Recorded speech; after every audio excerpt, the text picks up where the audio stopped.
No mai haere mai, pita bita Carrero. And with me I have Michael van der Elzen, and he's going to be talking to me about a wonderful book which is called Fast, Good Home Cooking. We're sitting in Felix Cafe in Wellington. It's a beautiful sunny day, so welcome to Wellington, Michael. Absolutely, pleasure to be here. Now, this new book is about number 3 or number 4 on your list after the two of them are the food truck books. You're becoming a bit of a celebrity. It's funny, that word, and it's not a word that I really I don't say it very often because I don't know. It's funny, once a chef goes onto TV, he becomes a celebrity chef, and it's like I don't feel any different after I've been on TV. It's just I'm still a chef. I'm just a chef from TV. So, yeah, I'm a chef first. He says that. So I can't help noticing that although this is about home cooking, every so often there's a little bit of the food truck chefiness pops in here and there, and you know there's weird ass ingredients here and there, but most of it is what I have in my cupboard, which is what I love. I really wanted to make a point of a cookbook because I guess the whole idea of this book is me moving on from the food truck where we came and tackled the pies and the hot dogs and the pizzas and the kebabs, and Fast is all about home cooking. It's all about let's go home and let's just cook something that is good, that is wholesome, that is nutritious, that is quick, and not necessarily having to go out and buy an entire pantry just to make one dish. Which is true because what I find with cookbooks myself is I'll read them, but I never follow the recipes. I just suck up that information and it gets thrown on the ingredients I can find, and that's what I loved about this one.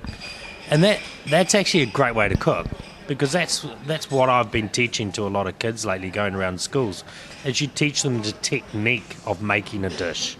This is how you make a stir fry. This is how you make homemade sausage rolls. The ingredients you can change out, but with Fast, everything was purchased from a supermarket.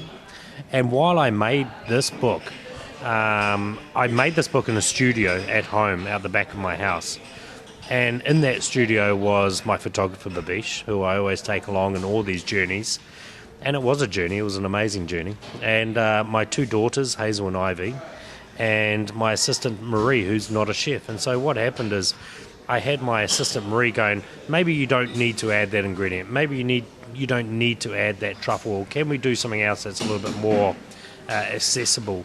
And then I had my 2 young daughters going, I'll eat anything and I'll be your tester. And they did. They ate everything. And it was amazing. It changed the way that I put the book together. Well, that's wonderful. I know with my daughters, one of them is, she's 6, and she'll eat certain things, but she wants everything deconstructed. She wants to see it on the plate. She doesn't mind, and she will try it, but she wants to see what she's getting. The other one will wolf down anything that goes past, and in fact, she actually invents as she goes. She'll put it all on the plate and mix it all up together. So what I'm saying is you get kids that are totally different. What are you providing here? Well, I'm providing dishes that kids recognise. Things like sausage rolls, things like little, say even like little cupcakes, macaroni, little sliders. There's a massive section in the book just on kids' food. There's even like a small bit on babies' food, because I get a lot of people asking me, what can I make my toddler? How do I make a vegetable puree?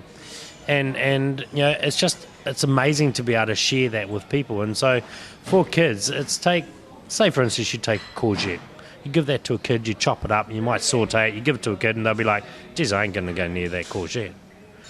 But if you take that courgette, you grate it up, mix it with some chicken mince, add a little bit of seasoning, roll it up around some thin puff pastry with some sesame seeds over the top, bake that in the oven and then give it to the kid as a sausage roll, oh my God, they're all over it. Yeah, I just imagine that when I saw the brief for this, that you would be pulling out the old making smiley faces out of vegetables trick. Where's that gone? Yeah, that's gone, and hopefully it won't be back. So I have another challenge. It's in my life, it's birthday party season, and I've seen every bad product roll through every birthday because it's traditional. Sausage rolls you've got in here. What about fairy bread? Where's that happening? No fairy bread in there, but there are cupcakes in there, and in those cupcakes we've made like a wholesome pumpkin cupcake. But that the sweetness of that pumpkin, it's like a carrot cake.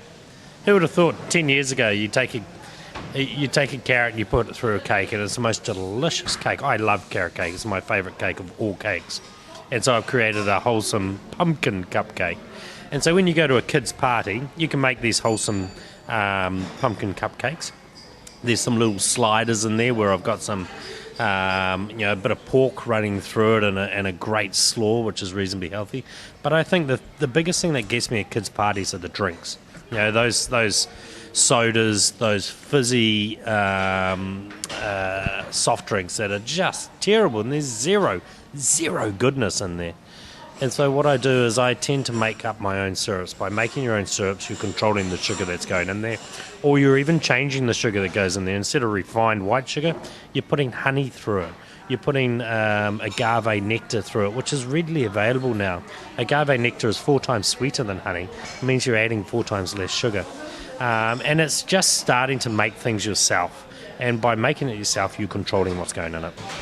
Which is an interesting thing I've noticed generally since the economic recession. People have been making things themselves a little bit more. And that culture seems to have just continued. On that theme, you've moved on from the food truck, you were telling me, and now you've also moved on from the garage project, and you're about to open a chicken restaurant. Absolutely. Isn't it amazing? For many years, like I've been a chef, 27 years, I think I've been a chef, and you're always striving to be the best chef and deliver the most finest produce on a plate you possibly can. And now I'm opening a chicken restaurant. And it's actually open. It opened 2 weeks ago, and it's called Boy and Bird. And it's very exciting. It's on Ponce Road, and it's a family eatery. And I guess that's kind of the way my life is going, because I'm opening family restaurants. I'm writing family-orientated cookbooks, and just by having a family myself, it's opened up my eyes to the world of youngins and taking them out.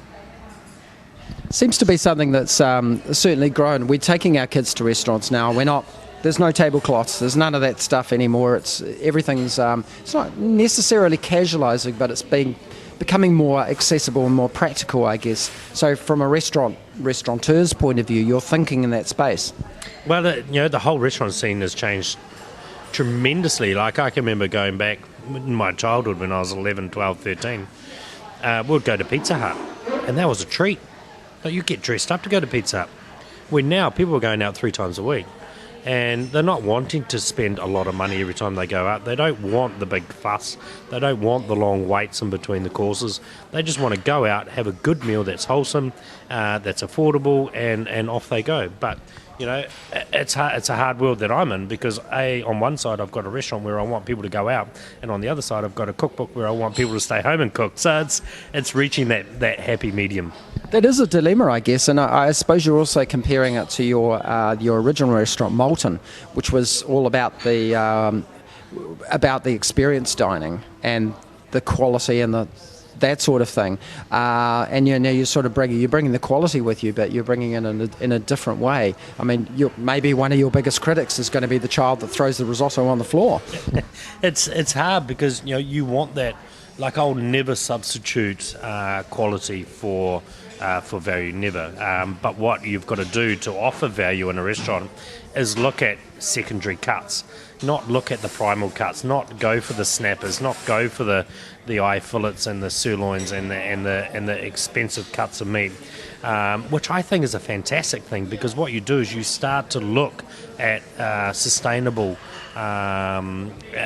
fisheries. So you're using the secondary cuts, the secondary sort of fishes, the wahoo and the kauai and the fish that you don't normally see on a restaurant's menu, and you use cuts of meat that are secondary that you don't normally see, and so that drives the price down. And also seasonal availability, and that runs through the book a lot. Seasonal availability is the most important thing you can do to keep your family's food budget down. No much use buying courgettes when they're not in season. They're $1.50 each. Go to the markets, go to your local markets, buy them at the markets. Generally, if they're in the markets, it means they're in season. If they're in season, they're affordable. Fair enough. One of the things I must congratulate you on is you've taken the old spag bog recipe, which is one that we all know. We all have our own version of it. Only recently, I've just finally clicked that it's nothing to do with the original recipe. Thanks, Food TV, for that one. I noticed that yours is very close to the original as well. No celery, but apart from that, it is very close to that. And the one thing I noticed about that is also it's an affordable recipe, especially for a large group of people. That's kind of in my teenage section.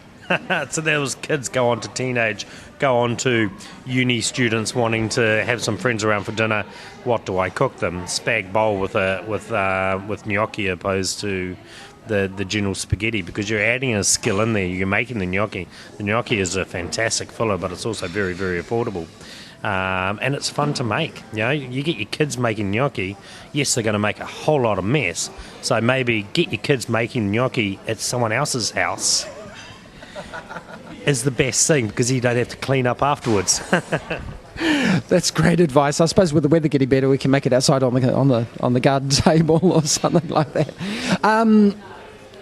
Okay, so from the recipes you've got here, and you're thinking it's a sunny day today, we've whizzed past the supermarket maybe earlier on in the week. Give me an example of something that my listeners could possibly jump home tonight and whiz up. They've got age groups all over the show, maybe 3 or 4 kids. Yep. Dad's home in 15 minutes or mum's home in 15 minutes sort of thing. What's the kind of things that you could quickly whip up? What are we in now? We're going, is asparagus out now? It must be pretty close. Pretty close. It must be. So say if asparagus has just come out, I know it's out in probably the next week. So you go to the supermarket, you've got broccoli, which is in season, you've got asparagus, which is about to come into season. So it's going to be reasonably affordable. So grab some broccoli, grab some asparagus, grab a little sheet of puff pastry, a few onions, and maybe a nice little smelly cheddar, like a little wine wash cheddar. Take them home. Take your puff pastry, cut them into little squares. Mark the centre with a fork, just so the centre doesn't rise up. Take your broccoli, take your asparagus, cut them into little florets and little spears. Just blanch them ever so quickly in a little bit of water. Pull them out. And then you want to just saute them with your onions, add a little bit of balsamic, put them into the centre of your puff pastry, take your smelly cheese, cut them into little squares, dollop them around, bake the whole thing in the oven for 25 minutes, pull them out, and you're serving a fantastic vegetarian tart. Wow, that'd be good. Our station manager's a vegetarian, so he'll love that one. That's wonderful. Thank you so much for talking to me. The book is called Fast Good Home Cooking. It's by Michael van der Elzen. It's out now? Absolutely. And we can see you around New Zealand for a little while too. You're doing a few tours and bits and pieces, aren't you? So we're in Upper Hutt tonight at the Cozzy Club. And then tomorrow we're off to Queenstown and Wanaka. One last question. What's the craziest place you've cooked or demonstrated at? Ooh, craziest place. Where was I? I went to Tasmania about a year ago, and I went to a place called Burnie Island, which is an island just off Tasmania. And we went out, and it was part of filming over there. And we went to the most remote spot on this island. There were no people, there was no cell phone coverage, there was no power, there was absolutely nothing. But we set up this bench, and within a 10-metre space, we had to collect our food that we were going to cook, and we had to cook it for 6 people. And so there was a little bit of water, a little bit of pasture, so we had to get into the water, pull out anything we could that you could eat, go into the pasture, try and find anything in the ground that we could eat, and then peel it and light the fire and do everything. It was like MasterChef going back into the Ice Age. Survivor MasterChef, perhaps. It was.